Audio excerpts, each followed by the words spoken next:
Today we're going to be talking about 6 major lies being told to you by family, friends, and everyone that hate investing. Number 1, investing is super risky. So it can and can't be, depending on what you invest in.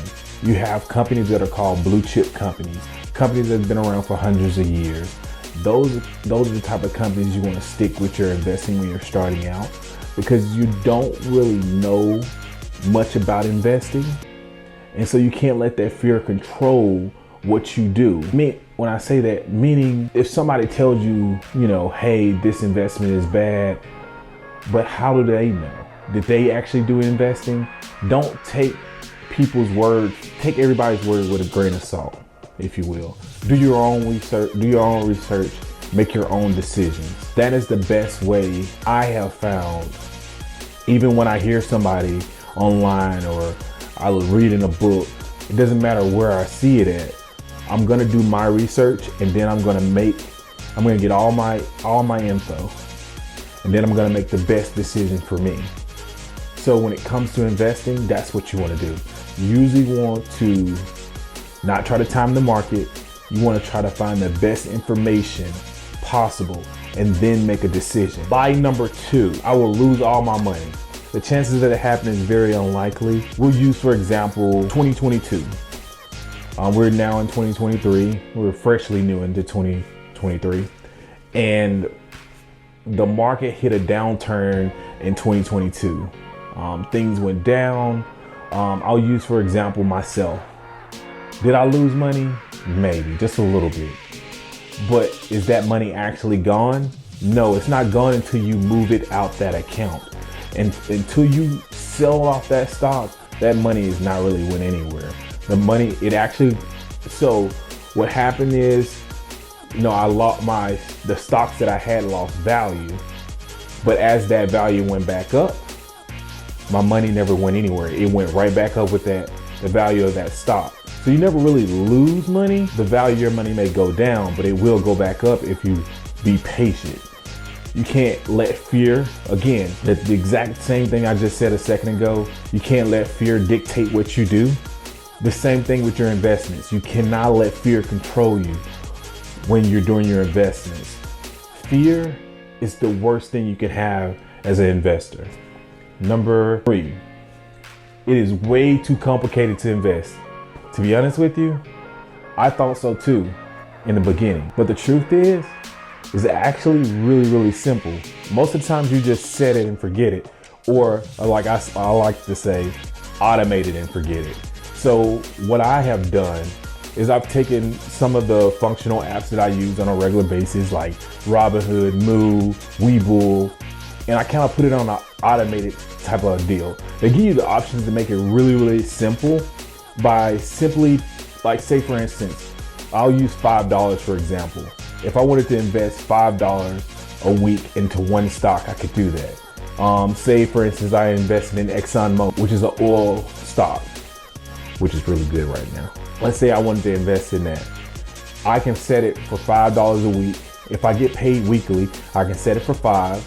And every week, the same time, every week, I know that I can take that out on my budget. I know that $5 is going to ExxonMobil, or, if you wanted to invest in a blue chip, which I believe ExxonMobil is one, you can invest in Apple. $5 a stock, $5 going right to Apple every week. Investing weekly is investing consistently. And you have things like compound interest that just continue to build as you invest, which is another wonderful thing about investing. Number 4, it's time consuming. Honestly, with the tips I just told you about, the automated and pretty much forget it, unless you're really trying to get into day trading, or if you're trying to get into day trading, or you're going to be on your stocks weekly, you really don't have to look at them very often at all. You can look at them once a month, to be honest with you, if you're not that conscious about it. If you're just weekly investing, you're investing in SP 500, you're investing in Vanguard, VTI, like these things you don't really have to look at daily. You can really just invest and forget it.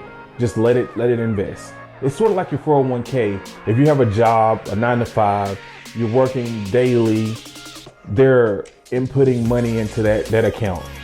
You don't see it, you don't think about it, you know it's there though. That's pretty much how that works. It's really not time consuming at all. It's only time consuming if you make it time consuming, because if you're a worrywart, or if you're looking at the market daily, oh man, the stock went down, I need to go sell, then yes, it can be time consuming, but only in that fashion that will it be time consuming. All right, let's hop right over into number 5. As far as knowledge goes, lie number 5, I need to know a lot about investments to start. Not true at all. People get a new job and they start a 401k every day, you know? So you don't really need to know anything about investing, but you do want to take the initiative and try to learn as much as you possibly can, because this is setting yourself up for success in the long term. You want to set yourself up for a future, and to do that, you have to start investing. You can't just go on a whim and say, hey, I'm going to be okay. No, you're probably not, because you don't have a financial backing. Having a financial backing makes you move differently. You think different, you feel differently. Knowing that you have money when you get older, it's a different ball game. You're a different person, you move differently. Knowing that you have money invested, saved, you don't have to work when you're, at retirement age. You don't have to continue to work, because you have your investments, you saved, you prepared, you can go on vacation, you can move freely. And really the name of the game when it comes to investing is freedom. You want freedom for your life.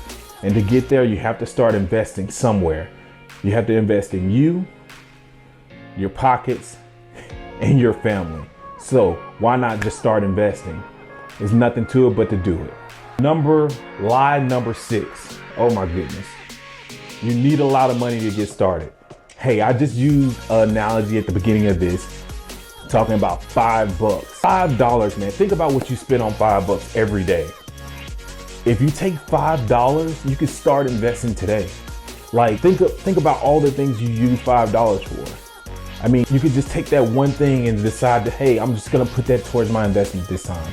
You can cash out yourself $5 and get started with investing today.